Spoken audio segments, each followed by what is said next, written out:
आपण मगाशी बघितलं ना, सिस्टम रिस्टोरला टाकलं का आता पूर्ण ब्लू स्क्रीन दाखवत होता आणि कर्सर आपला पूर्णपणे हँग होत होता, म्हणजे आपला OS जी आहे ती प्रॉपर वर्क करत नव्हती. त्यासाठी आपण सिस्टम रिस्टोर केलं.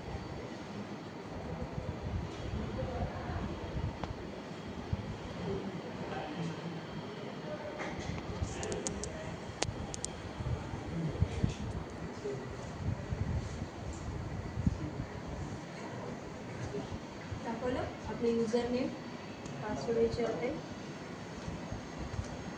PC OS जी आहे ती ॲज इट इज दाखवते. याच्यामध्ये डेस्कटॉपवर असलेले फाईल्स आणि फोल्डर ॲज इट इज आहेत ना, रिमूव्ह झाले का नाही. त्या रिस्टोर केल्यानंतर आपण ते फक्त सिस्टम रिस्टोर होते, आपले फाईल्स आणि फोल्डरला कुठल्याही प्रकारचा धक्का लागत नाही. तर कर्सरची मुवमेंट बघा, कर्सरची मुवमेंट आहे ती एकदम सॉफ्ट झाली, फास्ट झालेली आहे, म्हणजे आपला PC आता प्रॉपर वर्क करणार.